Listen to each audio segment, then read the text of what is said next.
The Bold and the Beautiful, September 2025, Luna's Descent, Sheila's Ultimatum, and the alliance no one saw coming in a week loaded with secrets, suspicion, and moral decay. The Bold and the Beautiful enters one of its darkest chapters yet. Luna Nozawa, once seen as fragile and fractured, begins to show signs that her obsessions may be more dangerous than anyone imagined.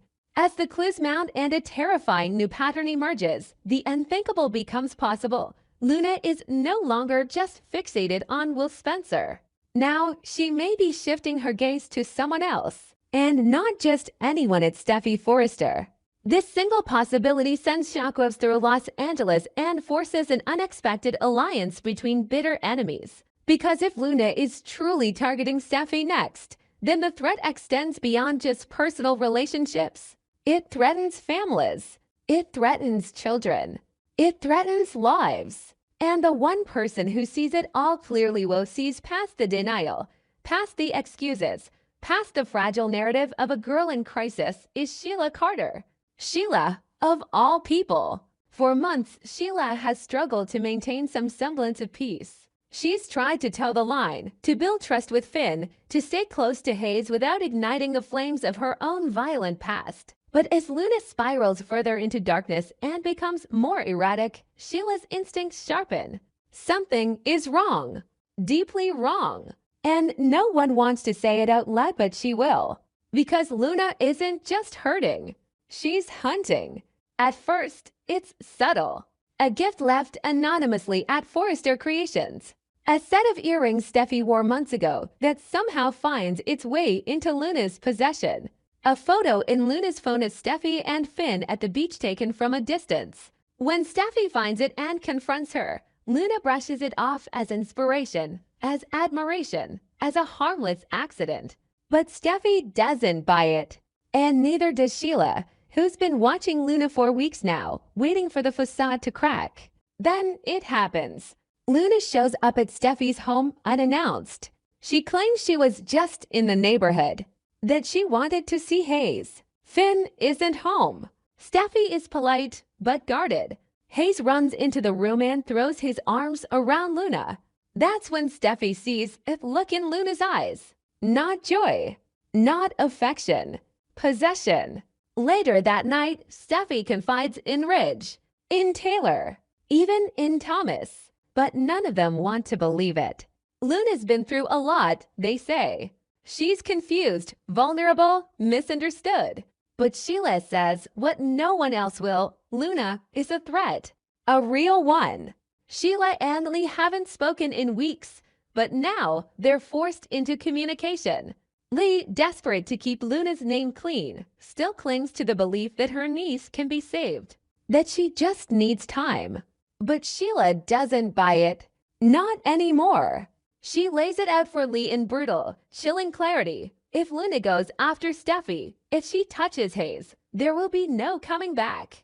Lee threatens legal action. Sheila laughs. Do what you want, she says, but if you won't stop, Harry will. And that's when the real war begins. Because Luna isn't stopping. Her visits become more frequent. Her messages to Finn become more personal. She starts calling him late at night, asking vague medical questions, pretending to be a patient. She leaves flowers on Steffi's car. She sends anonymous gifts to Hayes. And then, the breaking point, she shows up inside the Cliff House while Steffi and Finn are asleep. The alarm doesn't go off. Nothing is stolen. But Hayes' favorite stuffed animal is missing. And later, it's found inside Luna's bag at work. No more excuses. No more denial. Finn confronts Luna at the hospital, demanding to know what's going on. Luna breaks down, sobbing, saying she doesn't remember doing it, that she must have blacked out. She begs Finn to believe her. He doesn't. Security is called. Luna is escorted out. And that's when Sheila steps in. She doesn't tell anyone what she's planning. She just disappears. No texts, no calls. Not even to Deacon, who starts to panic. Because when Sheila goes silent, it means something's coming. Something bad. Sheila tracks Luna to an old family cabin outside the city. No one's lived there in years. But Luna is there now, alone, spiraling. Sheila walks in, no mask, no threat, just honesty. She sits across from the girl and tells her that she knows. About the party. About Will. About the stalking. About Hayes. She knows it all. Luna denies nothing. She's tired. Broken. She says she doesn't want to hurt anyone, she just wants to belong. She says no one sees her. Not really. That even when they say they love her, it's conditional. That with Will, she thought she had a chance, until he started pulling away. That with Hayes, it wasn't about danger. It was about family. She saw herself in him lost, alone, and she wanted to protect that. Sheila listens. She reaches into her coat, not for a gun, for a syringe, a sedative, the final solution. No violence, no blood, just sleep, just silence, just peace. She tells Luna it's the only way to stop the spiral, to protect Finn, to protect Hayes, to protect Luna from herself. She offers it like a gift. And for a moment, Luna considers it. But then she screams. Outside, headlights flash. It's Lee. She tracked Sheila's car. She bursts into the cabin just as Sheila raises the syringe. The two women clash violently. Screams echo through the walls. Furniture shatters. And in the chaos, Luna runs. Back in the city, chaos spreads. Steffi locks down her home. Security is increased at Forrester. Ridge demands answers. Taylor is horrified. Brooke warns Ridge that this is exactly what happens when the past is ignored. Will, hearing what happened, is silent, haunted. He goes to see Luna, but she's gone, disappeared. And Sheila? She's arrested. Not for violence, not for assault, but for intent, for endangerment, for breaking parole. Deacon bails her out, but their relationship fractures. Lee resigns from the hospital board. Finn moves Steffi and Hayes out of the Cliff House. And Luna. No one knows. Some say she's with her mother. Some say she fled the country. Others whisper she's in a facility, hidden, recovering or waiting. Waiting to come back. Because in the bold and the beautiful, danger doesn't vanish. It waits, and when it returns, it never knocks. The Bold and the Beautiful week of September 8, 2025. A proposal, a stalker, a breakdown, and a betrayal that changes everything this week on The Bold and the Beautiful. The tangled web of love, obsession, secrets, and betrayal gets tighter and more dangerous than ever before. Every corner of Los Angeles is bracing for emotional fallout as Rich Forrester shocks Brooke Logan with a marriage proposal. Will Spencer's worst fear becomes reality when he learns Luna Nozawa is the one stalking him. Taylor Hayes crumbles in the face of rejection. And Carter Walton finds himself emotionally entangled with Daphne Rose while Hope Logan drifts further away. As secrets get harder to hide and confessions loom like thunderstorms, each character must confront the consequences of choices they can't and don't, desires they can't silence. Rich proposes to Brooke and Taylor cracks. It begins with a twist no one saw coming. Rich Forrester, known for his years of romantic ping-pong between two of the most iconic women in soap opera history, finally makes a move that signals a new chapter. He proposes. Not to Taylor Hayes. Not this time. But to Brooke Logan. Brooke is stunned. Speechless. For once, she doesn't see it coming. After everything, the history, the heartbreak, the hesitation, Ridge walks into the CEO office at Forrester Creations, looks her in the eye, and tells her plainly, it's over with Taylor. He's done with the back and forth. He's done pretending. He wants Brooke. Forever. Meanwhile, Taylor is unraveling. She finds out about the proposal only hours after Rich breaks the news to her that their engagement is off. Rich tells her the truth, that he's sorry, that he never meant to hurt her, that he truly loved her, but he can't keep living a lie.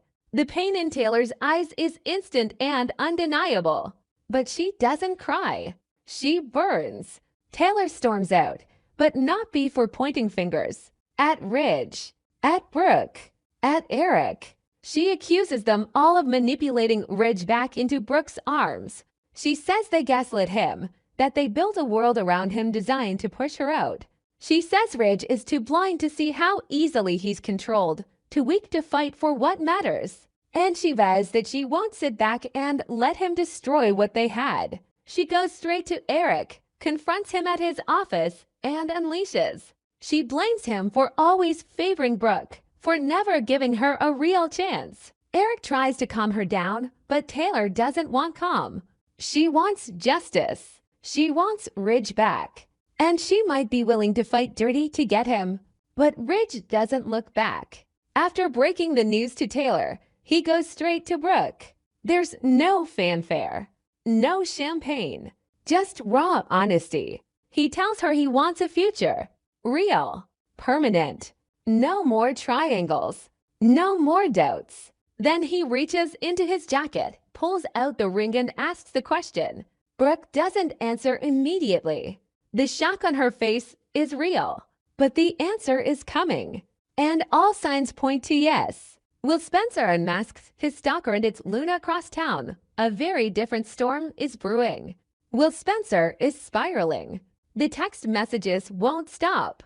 The last one rattled him to his core. A cat mask. Attached to it, a chilling caption, our secret. Will can't sleep. Can't think. Every noise, every shadow makes his pulse spike. He knows someone's watching him. And now, with Liam Spencer's help, he's tracking her down. Liam follows the digital trail to a downtown apartment complex. Will, barely able to contain his nerves, arrives and steps inside the unit number Liam uncovered. He knocks. No answer. He opens the door. Calls out. No response. Then he hears it. A rustling. A breath held. Someone's hiding. It's Luna. She tries to run. She tries to escape out the back. But Will is faster. He corners her and in that moment, everything crashes into focus. The face from the shadows. The voice on the message. The fear. The night at the party. The mask. The missing pieces fall into place. Luna Nozawa is his stalker. And Will is shattered. He demands answers. Luna, trembling, barely gets a word out.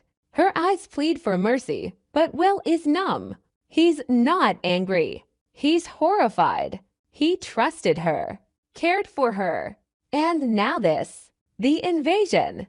The games. The mind tricks. It's betrayal in its purest form.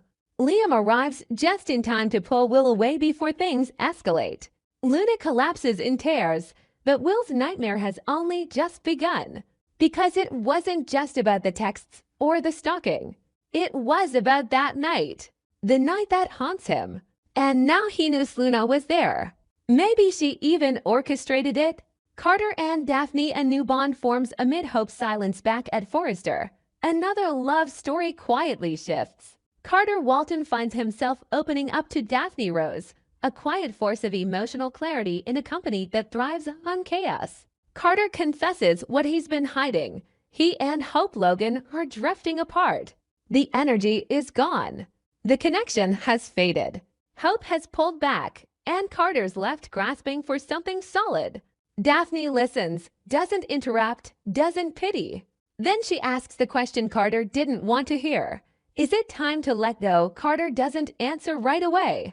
But Daphne knows. He's holding on to a dream that no longer fits. And she tells him playing Lisamati's love isn't about holding tighter. Sometimes it's about releasing.